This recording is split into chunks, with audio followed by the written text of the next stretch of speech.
Olá, boa tarde. Sou a Lúcia Yang, sou consultora de treinamentos da Reut. Sejam todos bem-vindos. Hoje, quinta-feira já, semana passou voando, né? Dia 18 de junho. Antes de iniciarmos aqui o nosso tema de hoje, eu te peço para se inscrever em nosso canal, dar um like e não deixar de seguir as nossas páginas nas redes sociais. Eu escolhi um tema bem legal para hoje, chamado Sociedade de Propósito Específico. Te pergunto, você sabe o que é sociedade de propósito específico? Já ouviu falar, pelo menos? Então, eu já vou te falar uma novidade. Existem 2 tipos de fundamentos legais para sociedade de propósito específico. Para hoje, a nossa live vai ser um pouquinho diferente. Eu preparei um outro formato, né? Então, hoje nós vamos fazer aqui com slides. Esse material que eu for apresentar agora para vocês aqui com slides já vai estar hábil para vocês poderem baixar e também poder ficar com esse material para poder rever, poder estudar, poder ter esse material aí e utilizá-lo como um novo formato de negócio, até mesmo para você ofertar para o teu cliente nesse momento complicado, em que muitas empresas estão fracas financeiramente, e que seria um ótimo formato que eu vou te apresentar na segunda parte aqui dos nossos slides. Eu vou começar com uma parte de sociedade de propósito específico e depois para aquela que é a minha intenção com vocês, de uma novidade, de uma possibilidade que vocês podem ofertar para o cliente de vocês, que é hoje enquadrado como Simples Nacional, ou seja, para as microempresas e empresas de pequeno porte que são tributadas pelo Simples Nacional. Vocês vão ver que legal. Vai ser uma situação boa, tanto para o empresário quanto para o contador também. Então, me acompanhe. Vamos compartilhar aqui os slides para poder ver juntos e, através ali do chat, a nossa querida Yurk, essa Isabela Yurk, vai passar para vocês, disponibilizando ali todo esse material. Então, deixa eu compartilhar aqui com vocês. Então, nós temos aqui. Primeiro, já pulei uma telinha. Aqui, gente. Sociedade de propósito específico. Lúcia, elas são criadas com uma única finalidade? Regra geral, sim. Por isso que é o nome propósito específico. Mas justamente é uma união de empresas que estão em, provavelmente, dificuldade, que sozinhas, talvez, elas não tivessem um capital para poder investir em seu empreendimento. Então, é uma união de empresas, de pessoas físicas também, que pode ser de jurídicas ou físicas, que se unem para se fortalecer, para poder se blindar no mercado em termos de fortalecimento mesmo, para talvez se apropriar de forças para, em comum, utilizarem recursos para marketing, como uma central de compras, enfim, para propagação do empreendimento.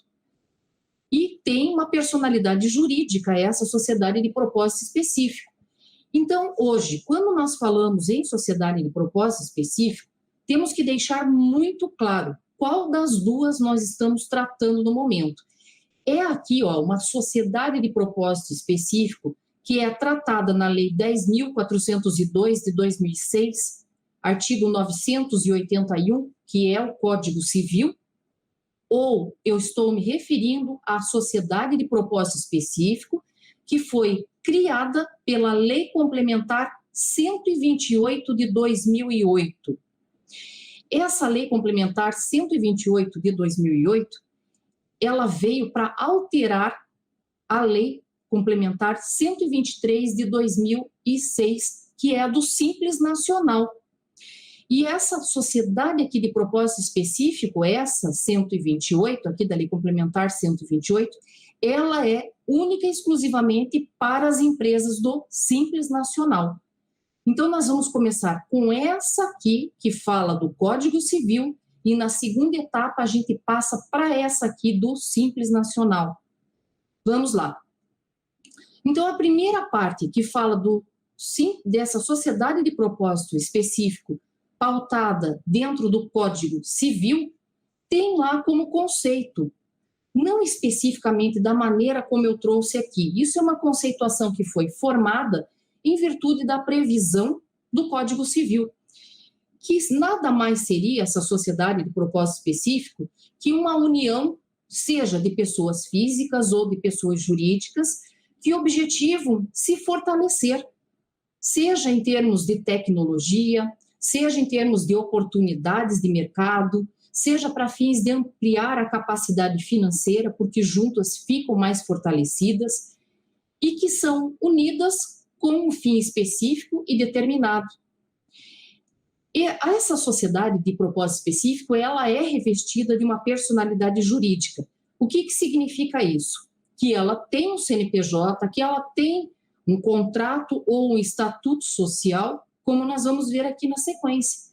Ela tem que atender a todos aqueles requisitos formais que são exigidos diante do tipo societário que ela fez a opção, ou seja, ou uma sociedade limitada ou uma sociedade anônima.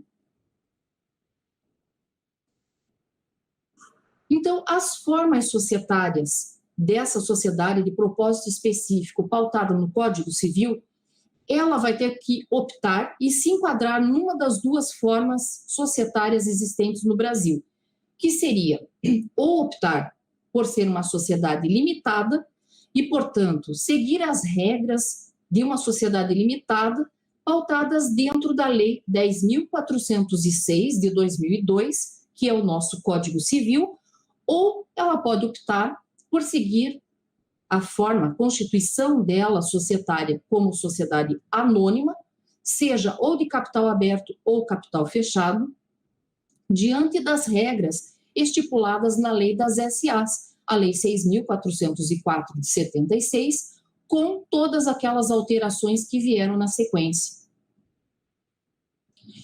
Com isso, tratando do capital social da sociedade de propósito específico.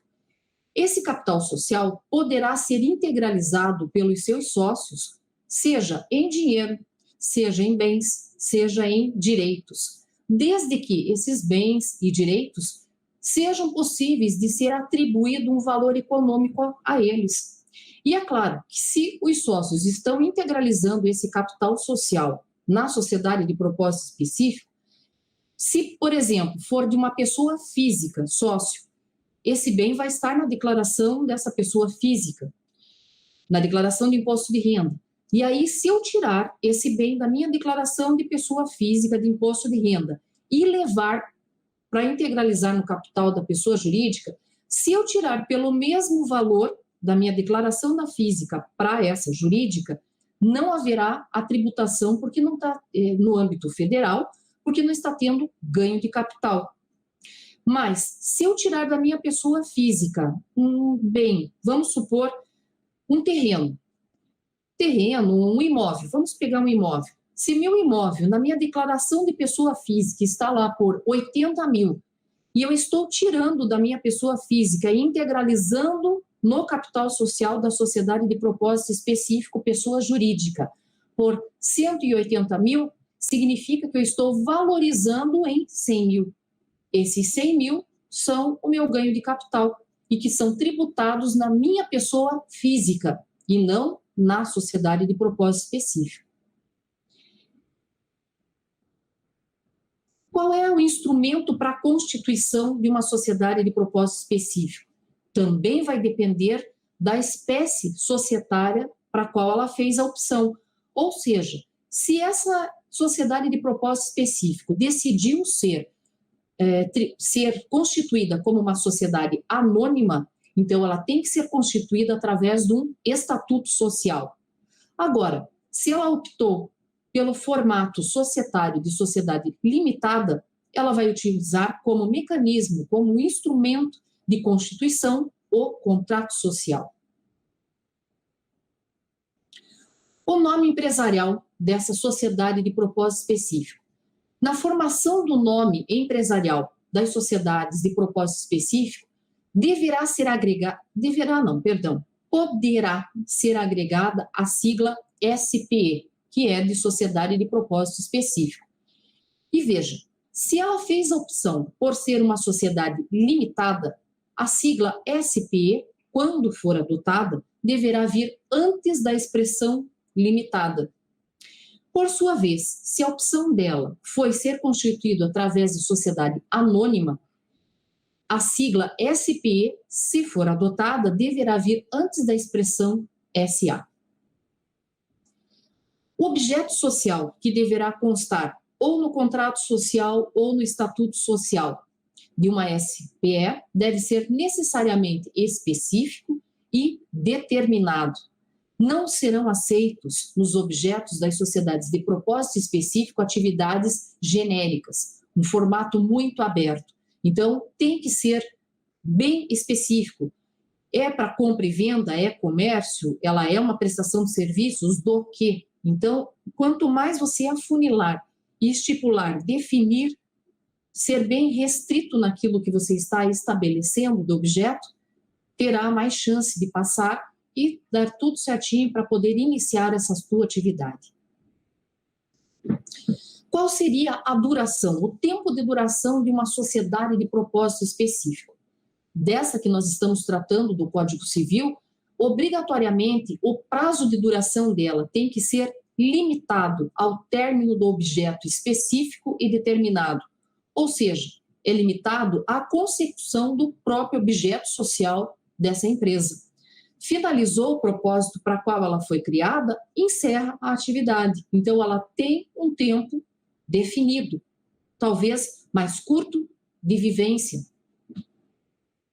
para essa do Código Civil. Lúcia, e a responsabilidade dos sócios perante essa sociedade de propósito específico? A responsabilidade dos sócios também vai estar pautada, tudo sendo determinado em conformidade com o tipo societário que foi escolhido. Se foi limitado, é limitado até a constituição, até a integralização total do capital social na empresa.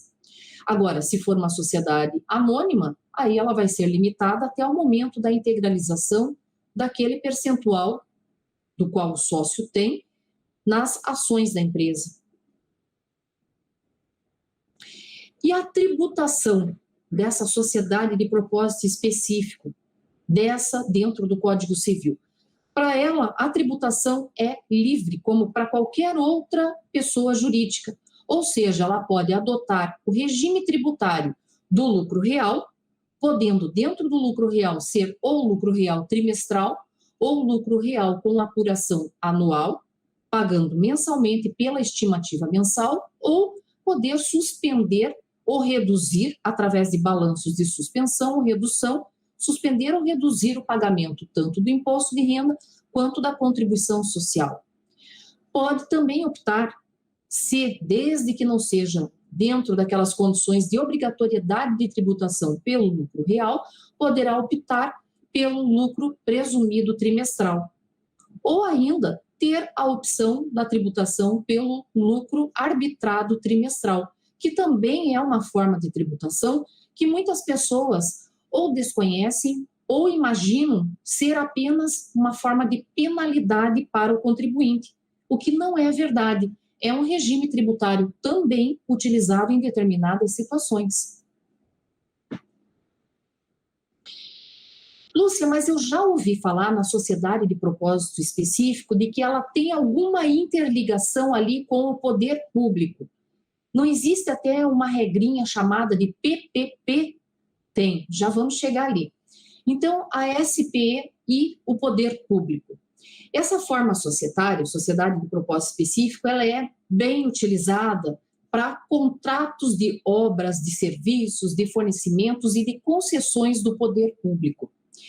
Para esse fim, forma-se um consórcio para participar da licitação e, sendo uma vez ele vencedor, ele se extingue como consórcio, dando espaço para nascer, para surgir uma sociedade de propósito específico, cujo capital será formado por essas mesmas empresas que constituíram as consorciadas, que formaram essas consorciadas do consórcio. E E essa PPP que a gente tinha falado, que é a parceria público-privada. PPP é um contrato administrativo de concessão na modalidade patrocinada ou administrativa.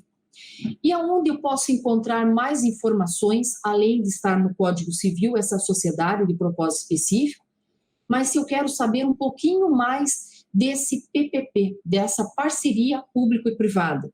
Para ela, eu vou indicar que você dê uma lida na Lei 11.079 de 2004, com as alterações posteriores que surgiram. Ainda, para essa regrinha ali dessas parcerias público-privada, nós temos também à disposição, por essa legislação que eu acabei de citar, que é vedado a celebração nesse formato de contrato de parceria público-privada, cujo valor do contrato seja inferior a 10 milhões. Então, é para grandes obras. É vedado também essa celebração de contrato quando o período da prestação de serviços for inferior a 5 anos. Ou ainda, que tenha como objeto único o fornecimento da mão de obra, o fornecimento e instalação de equipamentos ou a execução da obra pública.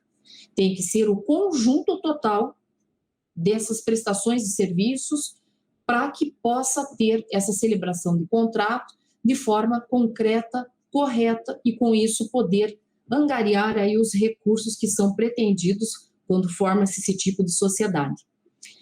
Lúcia, esse tipo de sociedade, então, ele é bem utilizado? Sim. E ele não se distingue, basicamente, de uma sociedade em conta de participação? Totalmente distinto, totalmente a previsão legal é outra. Inclusive, eu indico para que você, se quiser saber um pouco mais de sociedade em conta de participação, reveja algumas das lives anteriores nossas, que nós tratamos sobre isso, inclusive até de aspectos contábeis, tratando sobre sociedade em conta de participação, que também é bem utilizada para fins de obras, de contratos de construção civil. Então, são outras alternativas que são existentes e bem utilizadas aí. Agora, é a parte interessante que eu quero falar com vocês. Olha, que eu até coloquei aqui no slide do ladinho, oportunidade. É isso que a gente está querendo nesse momento de crise econômica, de crises de doenças, né? Essas situações todas que nós estamos passando. Nós temos que ver situações, oportunidades para poder alavancar. Contador, às vezes você pensa, puxa, eu tenho um monte de Simples Nacional aqui no meu escritório, mas eu estou vendo que elas não estão indo bem, que elas estão caindo cada vez mais. Então, eu vou te dar uma dica. Chama, faz uma call lá com os teus clientes, tudo via remoto, para não ter problema de contágio. Faz uma reunião remota com os teus clientes do Simples Nacional e propõe a elas essa união para a constituição de uma outra empresa chamada de Sociedade de Propósito Específico, pautada na legislação do Simples Nacional. Você, contador, vai ganhar com isso, porque você vai ter a escrituração de mais uma empresa e já te adianto que essa empresa, essa sociedade de propósito específico, vai obrigatoriamente ter que ser tributada através do lucro real. Então, aproveite, não fique de fora, já vai se preparando para fazer também o nosso curso de lucro real, que logo vai estar aí para vocês. Nós já iniciamos as gravações, é porque estamos fazendo com maior cuidado em virtude do coronavírus, então tem que ter todo um requisito, umas regrinhas próprias para a gente poder fazer com cuidado e ninguém sair prejudicado, todos saírem ganhando aí com esse aprendizado. Mas fique aí atento que logo, logo nós já vamos lançar esse produto para vocês.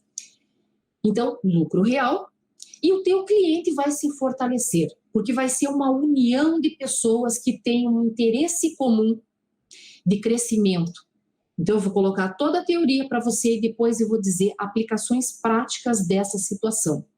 Exemplos, e que já existem, já faz muito tempo, tem muitos advogados que oferecem esse tipo de formalização para os clientes, e aí fica muito chato você, como contador, chega o teu cliente e diz, olha, mas por que você nunca me falou nessa sociedade de propósito específico? E daí, na hora, você correr e buscar no Google. Teu cliente está te contratando para que você tire ele de uma dificuldade, para que você seja um guru, uma pessoa ali, um mentor para ele, uma pessoa que direcione, que não seja só aquele profissional que vai levar desgraça para ele, de dizer, veio mais uma legislação, você tem que pagar mais isso de tributo, você tem mais isso, mais aquilo, olha, tem mais essa obrigação e tal. Não, claro, você é obrigado a levar o que existe na legislação, mesmo que ela não seja, digamos, de uma informação agradável para o teu cliente, mas você tem a obrigação, o dever de auxiliar esse teu cliente, porque a partir do momento que o teu cliente comece a ter forças e vá crescendo, você, profissional de contabilidade, vai crescer junto com ele. Então, vamos lá. Lúcia, mas pelo que eu sei, Simples Nacional tem alguns senão. Tem, mas tem exceções também. Então, olha que interessante. Vamos fazendo aqui um paralelo de eu ir lendo e vou explicando e traçando algumas críticas também quando forem necessárias. Olha o teor da legislação. É a Lei Complementar 128 de 2008, que alterou a lei que criou o Simples Nacional, que foi a Lei Complementar 123 de 2006. E diz o seguinte, as microempresas e as empresas de pequeno porte optantes pelo Simples Nacional, então não é só pelo formato de faturamento, ela tem que ser tributada pelo Simples Nacional. Por conta do tratamento diferenciado e favorecido previsto na Lei Complementar 123 de 2006 em relação ao acesso ao mercado, inclusive quanto às preferências nas aquisições de bens e serviços, aquisição de bens e serviços pelos poderes públicos, à tecnologia, ao associativismo e as regras de inclusão poderão constituir sociedade de propósito específico, com o objetivo de realizar negócios de compra e venda de bens para os mercados, tanto nacional quanto internacional. Compra e venda. Tá. Pessoas jurídicas que podem integrar essa sociedade de propósito específico. A sociedade de propósito específico só desta da Lei Complementar 128 de 2008, só pode ser formada por pessoas jurídicas optantes pelo Simples Nacional, constituídas com a finalidade, com o propósito de realizar negócios de compra e venda de bens e de serviços, seja no mercado nacional quanto no internacional. Lúcia, mas não tem uma regrinha que diz o seguinte, pelo que eu estudei do Simples Nacional, não está disposto lá que quem está no Simples Nacional não pode, Simples Nacional, entrar como sócia numa outra pessoa jurídica e nem ter uma outra pessoa jurídica sendo sócia da minha jurídica Simples Nacional? Não está isso na legislação? Está. Mas também está que esse caso da sociedade de propósito específico é uma exceção. Então, pode, nesse caso, pode. Quais seriam as restrições para essa sociedade de propósito específico? Não pode a sociedade de propósito específico ser filial, sucursal, agência ou representação no país de uma pessoa jurídica com sede no exterior.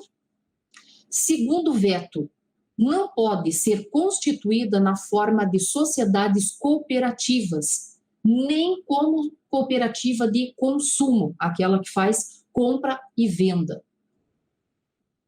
Outro veto, não pode também participar do capital de outra pessoa jurídica, a sociedade de propósito específico. E não pode exercer atividade de banco comercial, de investimentos, de desenvolvimento, de caixa econômica, sociedade de crédito, de financiamento, de investimento, de crédito imobiliário, de corretora ou de distribuidora de títulos de valores mobiliários e câmbio, de empresas de arrendamento mercantil, de seguros privados e de capitalização ou de previdência complementar.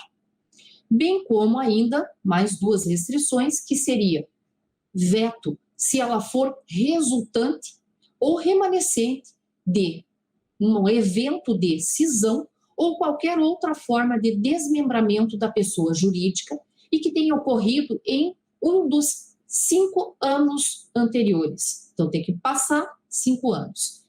E também há o veto se ela exercer qualquer das atividades que são vedadas às microempresas e empresas de pequeno porte enquadradas no Simples Nacional. Lúcia, mas então, pera um pouquinho. Você falou que existem várias Simples Nacionais, elas continuam cada uma com a sua atividade, com o seu CNPJ, elas unem forças, unem capital e criam uma terceira empresa chamada Sociedade de Propósito Específico. E essa Sociedade de Propósito Específico, ela tem CNPJ próprio e ela pode... Ui, perdão, gente, vontadinha de espirrar aqui. Ela pode também pode não, ela deve, daí essa sociedade de propósito específico, ser tributada como lucro real, e ela, mesmo sendo lucro real, ela não pode desenvolver nenhuma atividade daquelas que são vedadas à Simples Nacional, isso mesmo. Lúcia, mas então tá, então se eu sou Simples Nacional, microempresa ou empresa de pequeno porte, me junto com uma outra Simples Nacional de microempresa ou empresa de pequeno porte, tributada também no Simples, nós duas, ou três, ou quatro, independentemente do número de Simples Nacional, nos juntamos e criamos essa SCP. Essa SCP, qual vai ser a função dela? Um exemplo básico, ela pode ser uma espécie de uma central de compras. Porque se ela é uma empresa que vai ser constituída, ela vai ser uma sociedade limitada. Ela vai ser tributada pelo lucro real. Ela vai ser a somatória do capital de todas essas outras sócias que ela tem. Ela é mais fortalecida. Se chego eu pequenininha, como Simples Nacional, microempresa, para ir numa distribuidora comprar artigos para minha lojinha, e chega uma SCPE maior, poderosa, lucro real, para comprar, ela não vai ter muito mais condições de comprar melhor, em termos de pegar menor preço, em termos de poder negociar prazos para pagamento? Terá sim. Então, ela sai vantajosa. Eu sozinha sou uma formiguinha.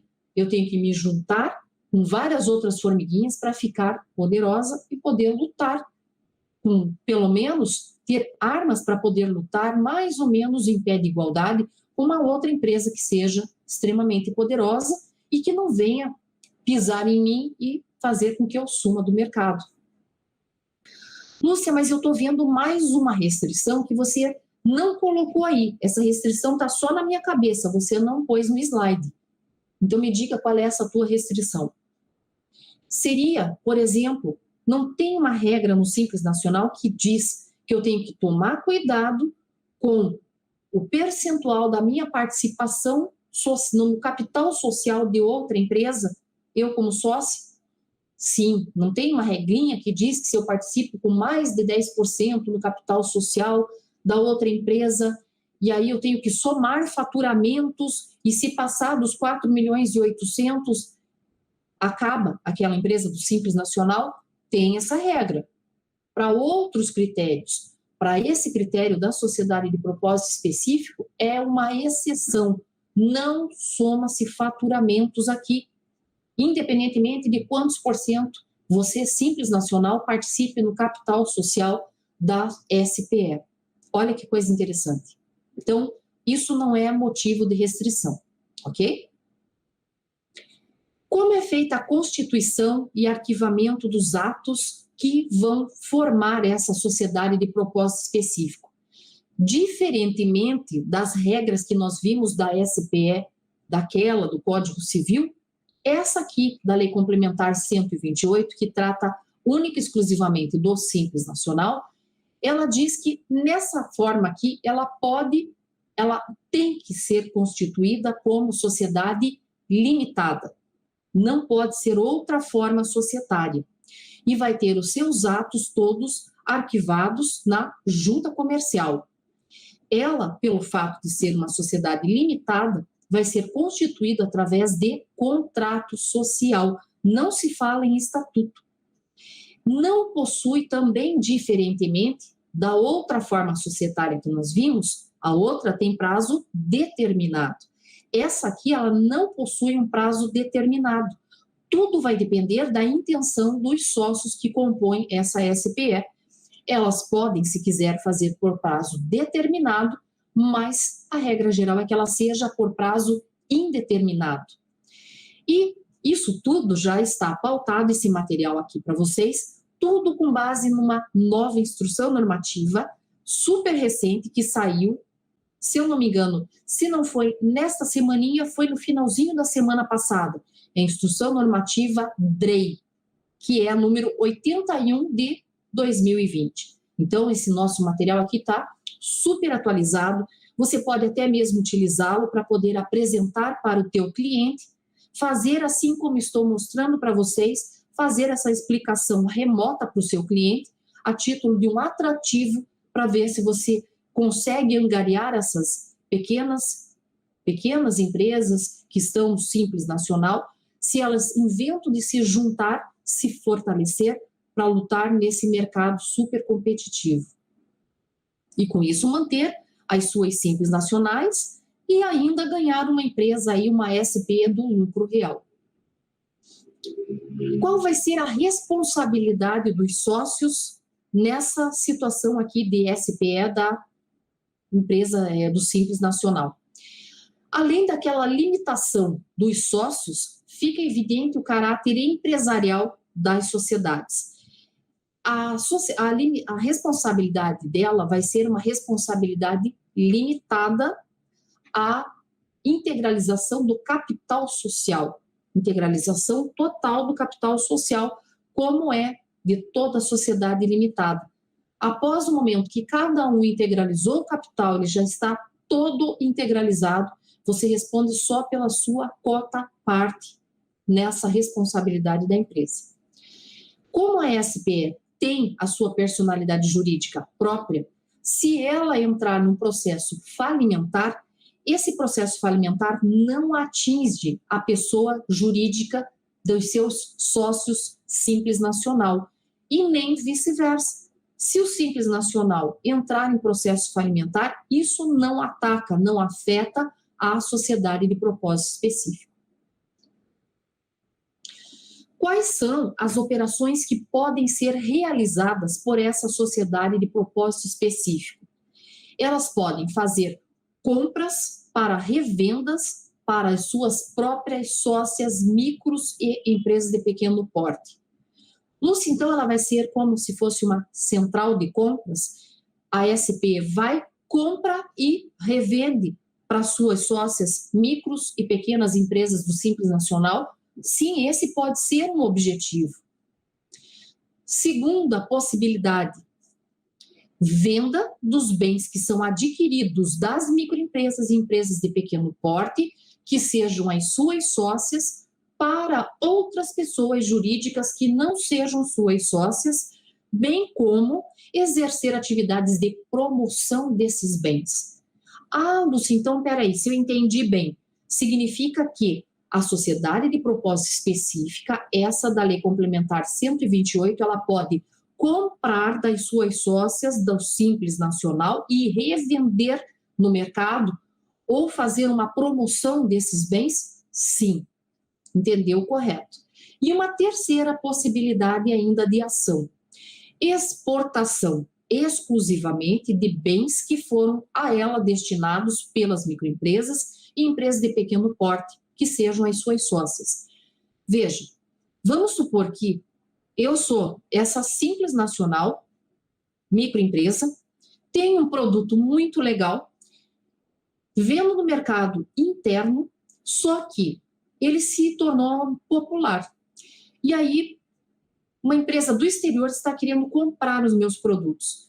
Mas ela me olha e diz, mas a Lúcia é tão pequenininha, Será que ela vai conseguir cumprir aí o contrato se nós encomendarmos tanto de mercadoria dela? Ela vai entregar com qualidade? Ela vai entregar no tempo? Ela vai cumprir o que foi pactuado? Talvez não confie em mim. Não queira, às vezes, me adiantar até mesmo dinheiro. Enfim, o que eu posso fazer? Repassar essas minhas mercadorias para a sociedade de propósito específico, da qual eu, Simples Nacional, sou sócia, e a minha SPE, que aí é lucro real, ela é mais poderosa, ela tem aquela ostentação, ela vai e vende para o mercado exterior. Pode acontecer isso. Então, 3 possibilidades. A SPE, ou ela compra e vende para mim, sócia, ou eu, sócia, vendo para ela e ela revende para terceiros, ou eu, sócia, repasso a mercadoria para que ela faça a exportação. Legal, né? 3 boas possibilidades. Agora, existe alguma limitação? Existe. Limitação em relação ao preço praticado nessas revendas. Então, nas revendas, quando a SPE comprou a mercadoria e vai revender para as suas sócias, Simples Nacional, microempresas ou empresas de pequeno porte, ela obrigatoriamente tem que observar o preço mínimo que ela fez de aquisição. Então, se ela comprou o valor unitário de determinadas mercadorias lá, R$5, no mínimo ela vai revender para mim, sócia, por R$5. Ela pode vender por mais, mas como eu a criei para que ela seja benéfica para mim, se ela quiser, ela pode, no mínimo, vender por aquele preço de custo para ela. Pode. Vantagem para a SPE? Não tem. Vai ter vantagem para mim, Simples Nacional, porque aí eu vou comprar um valor pequeno e aí eu, Simples Nacional, vou embutir a margem de lucro que eu quero para eu revender como Simples Nacional. O máximo que eu vou ter que tomar cuidado é de eu, como eu vou estar vendendo bem, porque eu vou ganhar um preço legal nisso, eu vou aumentar a minha margem de lucro, com isso eu tenho que só tomar cuidado de eu não passar do meu faturamento e não ser desenquadrado por excesso de receita como Simples Nacional. Só isso, que é o único problema que eu tenho que cuidar. Mas também, o fato de, digamos, eu como Simples Nacional, eu revender para minha SPE, para que ela revenda no mercado também a SPE, se eu vendi para a SPE por R$5, ela tem que vender no mercado de, no mínimo, R$5 para cima. Ela não pode vender por um valor inferior. É isso que estabelece a legislação. Olha lá, no caso de revenda de bens adquiridos de microempresas, empresas de pequeno porte, que sejam as suas sócias, a SPE deverá observar o preço mínimo igual ao das aquisições desses bens. Então, no mínimo, igual. Se eu, sócia, vendi para a SPE por R$5, é no mínimo de R$5 para cima que ela pode revender aí no mercado, ok? Restrição. Estava bom demais para ser verdade, né? Mas tem uma restrição. Uma SPE não pode exercer atividades que sejam vedadas às microempresas e empresas de pequeno porte do Simples Nacional. Beleza, isso nós já comentamos, eu estou apenas ressaltando isso, por mais que ela seja lucro real. Agora, em relação à tributação, a SPE, ela é obrigada a ser tributada pelo lucro real, devendo apurar o seu PIS e a sua COFINS na modalidade de não cumulatividade. Talvez isso não fique legal, depende, gente. Nós temos que colocar isso tudo na mesa e eu sempre digo que esse exemplo de SPE da Simples Nacional é o melhor exemplo para você poder mostrar para o teu cliente como tributação, societário e contabilidade, tudo isso se mistura, é o melhor exemplo. Eu já vou chegar na parte contábil, tá? Para vocês em relação a isso aqui. A aquisição de bens que são destinados à exportação pela sociedade de propósito específico não gera direito ao crédito em relação aos impostos e contribuições que estão ali unificados no Simples Nacional. Então, esse é uma parcela de desvantagem que a gente observa em relação a isso.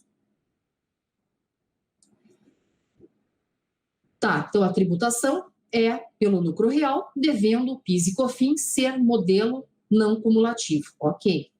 Agora a parte contábil que eu tenho para vocês aqui. Já ouviram falar em coligadas? Sim.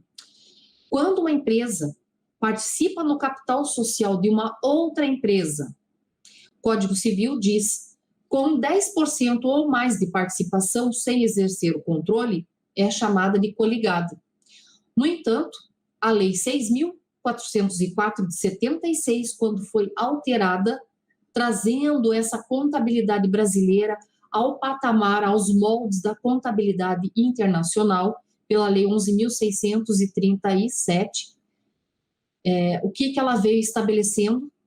Ela veio trazendo que, em específico, se a minha empresa participou do capital social de uma outra empresa e tem uma relevância nessa participação no capital de outra empresa, uma influência específica, ela é classificada como coligada. E o que seria essa influência específica? Essa relevância, quando tiver 20% ou mais de participação no capital de outra empresa, sem exercer o controle. E aí, nessa condição de sociedade coligada, a empresa é obrigada a fazer a avaliação pela equivalência patrimonial. Já imaginou que chique? O Simples Nacional fazendo uma contabilidade com equivalência patrimonial? Sim. A equivalência patrimonial nada mais é do que uma metodologia que consiste em atualizar o valor contábil do investimento que foi realizado ao valor equivalente à sua participação societária da sociedade investida no patrimônio líquido da sociedade investida e o reconhecimento dos seus efeitos nas demonstrações de resultado do exercício. Lúcia, me diga alguma coisa boa. Então, veja, se eu sou sócia, pessoa jurídica, Simples Nacional, sou sócia de uma SPE. A SPE, quando ela vendeu no mercado externo, quando ela vendeu no mercado interno mesmo, ela vai vender pelo valor maior do que aquele pelo qual ela comprou, obtendo lucro nessa operação. Ela vai tributar pelo lucro real, tal, mas ela vai ter lucro. E aí, como é que ela pode pagar a minha participação societária no capital dessa SPE? Como é que eu posso ser remunerado?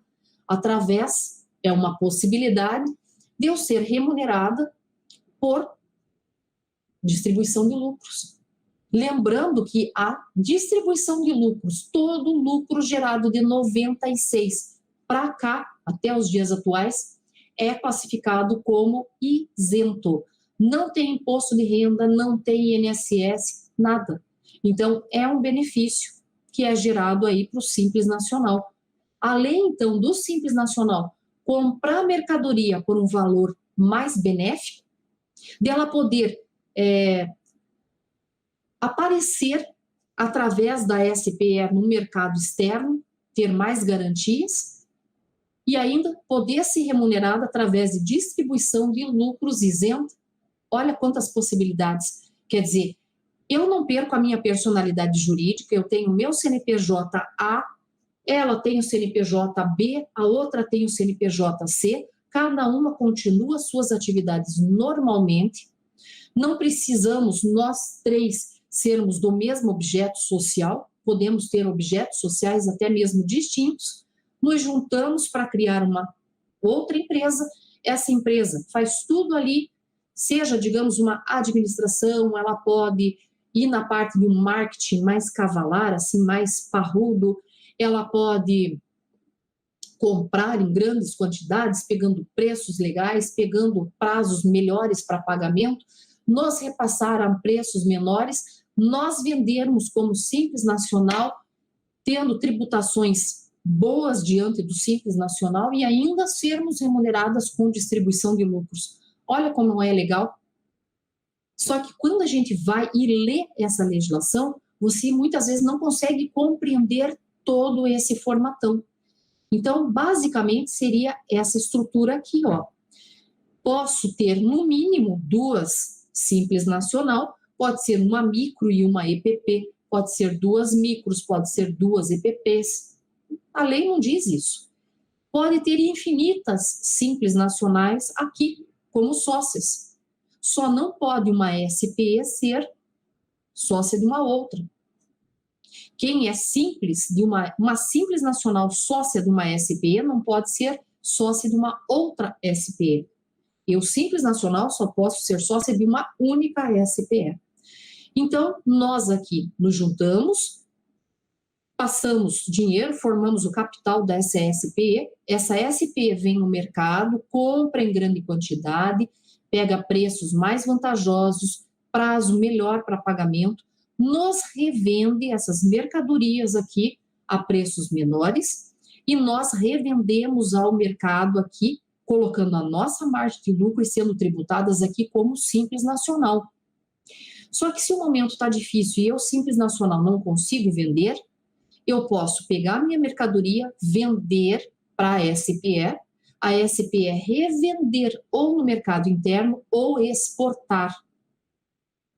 E aí ela vai ter o lucro e vai nos repassar, fazer a distribuição de lucros aqui para nós. Pelo fato da SPE ser tributada, ser obrigada a ser uma sociedade limitada, ela tem contrato social e não estatuto, ela é registrada na junta comercial, ela é obrigada a ser tributada pelo lucro real, ou real trimestral, ou real anual com pagamentos mensais pela estimativa, ou levantar balanços ou balancetes de suspensão ou redução a qualquer momento.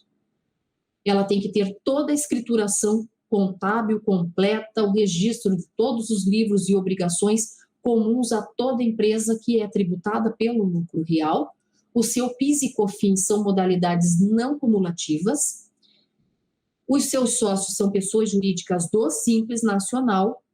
E essas pessoas jurídicas do Simples Nacional não podem transferir crédito para a SPE quando essa SPE comprar da Simples para poder revender. Esse é o único lado que não é muito legal.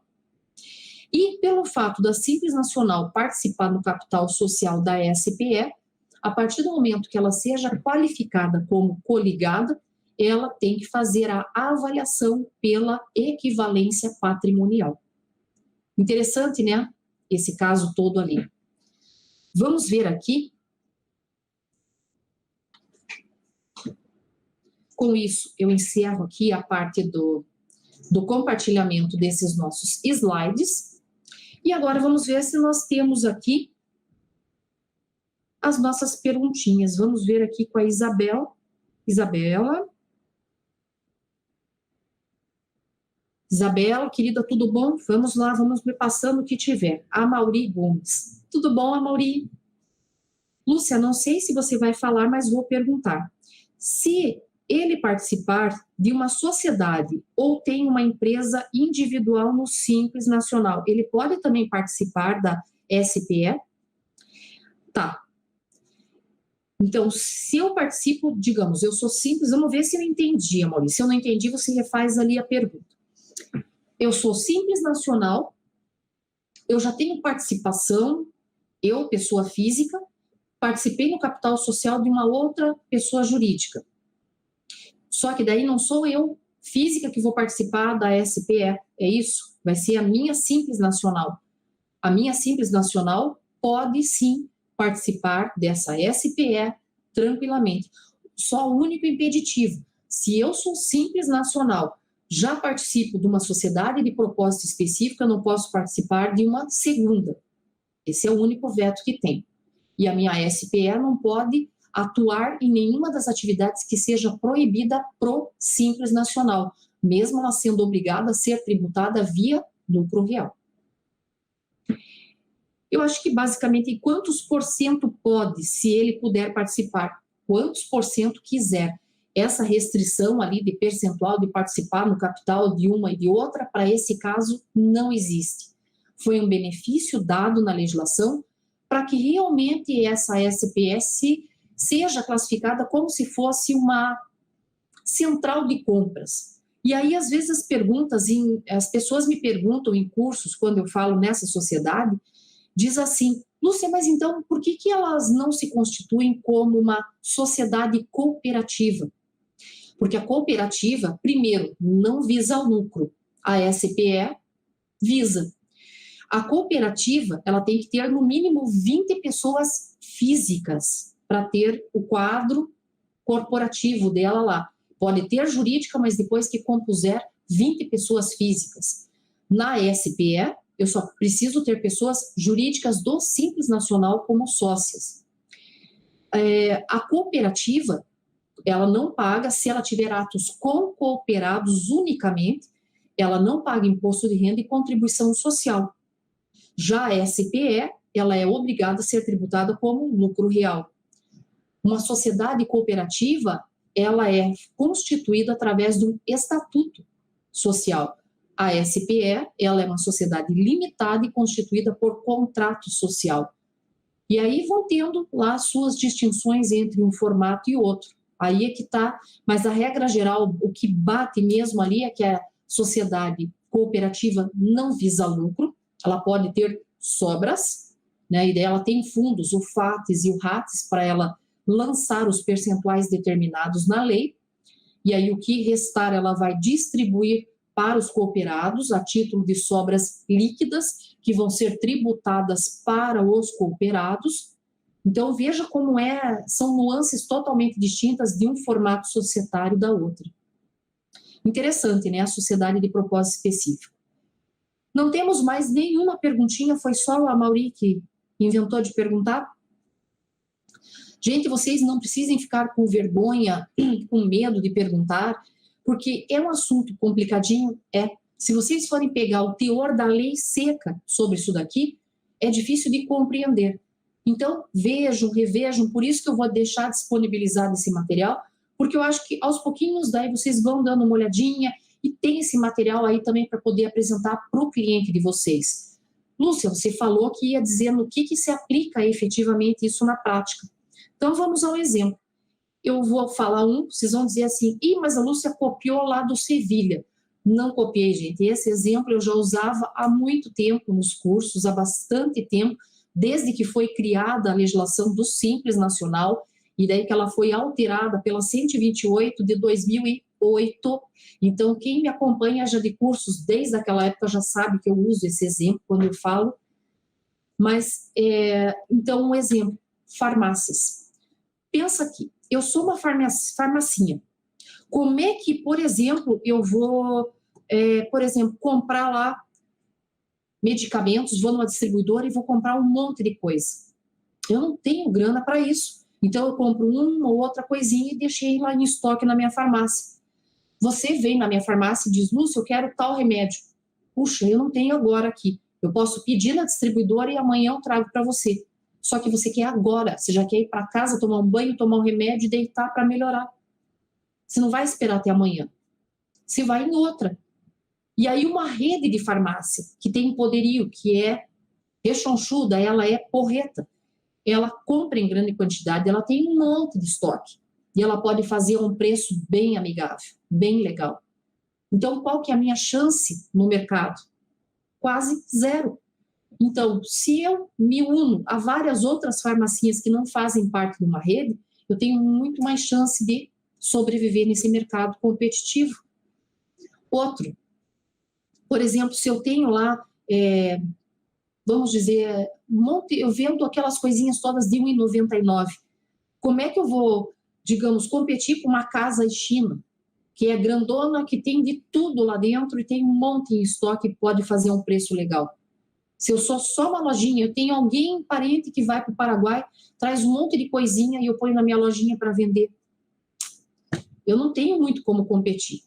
Então, se eu e outras pessoas ali que vendem esses R$ 1,99, vamos e nos fortalecemos criando essa SPE, nós ficamos mais parrudas. E com isso, a SPE compra em melhores condições e nos revende com essas melhores condições aí.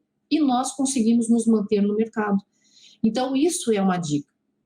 Só que tem muitos contadores que pegam e dizem, Lúcia, mas o que me tirou o tesão aí do negócio foi o fato da SPE ser tributada pelo lucro real. E eu não quero saber de lucro real, eu fujo disso. No meu escritório eu só tenho Simples Nacional e lucro presumido. Só que, gente, pensa uma coisa. Se a partir do momento que o teu cliente saiba que existe SPE, chega para você, vai que bate no teu escritório um monte de microempresa, empresa de pequeno porte e diz, olha, nós estamos aqui porque a gente ouviu falar na SPE e nós queremos constituir uma SPE. Se faz para nós? Daí você vai dizer, não faço, porque eu não faço lucro real. Faça com fulano. Você acha que elas vão fazer a SPE, lucro real, com o outro e vão deixar as micros e pequenas empresas do Simples contigo? Elas vão debandar por inteiro para outro contador. E aí? Então, você está perdendo uma chance. Não se prive disso. Não coloque tabus para o conhecimento. Se às vezes uma coisa te parece difícil, faça que nem eu. Eu não sou gênio, eu não sou essas coisas que às vezes as pessoas falam ou imaginam. Eu sofro, gente. Eu estudo, eu leio, eu me aplico. Você tem que ter foco. Você tem que ter um objetivo na vida. Eu quero ficar nessa mesmice ou eu quero crescer, conhecer e expandir? Uma das dicas que eu falo para vocês, cada vez que eu sentia uma dificuldade em um determinado tema, o que eu fazia? Eu dizia, eu vou marcar um curso disso daqui. Porque aí eu não ficava protelando. Eu pegava e dizia, eu tenho que estudar, porque eu vou dar um curso disso aí. Eu que vou dar cara a tapa lá na frente de todo mundo. Eu tenho que saber mais do que as outras pessoas. Porque tem gente que vai saber essa matéria e vai saber que eu não sei. Então, eu estudava, me aprimorava, conhecia o negócio e quando acabava aquele curso, eu, que beleza, etapa vencida. Vamos para o próximo. Qual é o outro assunto que é chato, que eu não sei? E ia enfrentando. Então, a vida é isso. Nós temos essa possibilidade de, graças a Deus, não nascer sabendo tudo e de ter a possibilidade de viver e aprendendo, ser aberto para dizer, não sei, mas quero aprender. Estou aberto para isso. E é isso que está valendo. Olá, chegou mais uma perguntinha aqui, nós temos o Reinaldo. Ele fala, pode dar uma dica de tema aqui? Contabilidade de estabelecimento de ensino, principalmente de faculdades que usam as isenções por causa da legislação do ProUni. Beleza, marcado aqui, Reinaldo, vamos fazer. Todas as dicas, aí, as sugestões que vocês dão, nós vamos marcando. Inclusive, nós estamos aí com outras novidades para vocês, que não sei se talvez, mas acho que já semana que vem nós vamos ter umas novidades aí, daí nossas lives vão ter que ficar um pouquinho mais curtinhas, porque também tem pessoas que dizem, está muito longa a live e tal. Então, nós também estamos aí reformulando todas as estruturas para que você continue nos acompanhando. Com isso, como não temos mais perguntinhas nem comentários aqui, nossa frase hoje, para finalizar, é do Vitor Hugo. E vai muito ao encontro disso que eu falei agora para vocês, que diz assim, a água que não corre forma um pântano. A mente que não pensa forma um tolo. Vitor Hugo. Então, olha como é importante colocar todos esses neurônios que a gente tem aqui para trabalhar. Manda o Alzheimer para lá, faz trabalhar essa cabeça aí e aprender. Abre a cabeça para poder aprender cada vez mais. E nós estamos aqui justamente para poder te ajudar nessa caminhada. Nós estamos aqui todo dia com assuntos super variados e super atualizados sempre. Então, aproveite, gente. É gratuito, basta você nos sintonizar sempre ali às 17 horas, que nós estamos sempre aqui com um novo tema, com muito amor e carinho, trazendo novidades para vocês. Com isso, não perca a nossa live de amanhã também, que é na área de tecnologia, inovação, inteligência artificial. Amanhã a Bia, né, que faz aí a live com vocês. E com isso eu finalizo aqui pedindo para que, se vocês gostaram dessa live de hoje, por favor, deem um like e compartilhem bastante. Mandem para várias pessoas e alertem as pessoas. Convidem os amigos de vocês a nos assistir para depois vocês ficarem trocando ideias. Olha, a Lúcia só fala um monte de bobeira lá. Ou então, não, hoje foi legal, foi top, não sei o quê. Façam isso, gente. Vamos criar aí o nosso laço de amizade e ter ali essa continuidade de estudos. Se você começar assim, se proponha todo dia eu vou assistir lá as lives da Reut. Pronto, todo dia você está tendo aí pelo menos 1 hora de estudo. Você já está saindo na frente de um monte de gente. E gratuitamente. Aproveite esse tempo para isso. Então, até a próxima live. Um grande abraço, um bom descanso para vocês. Muito obrigada.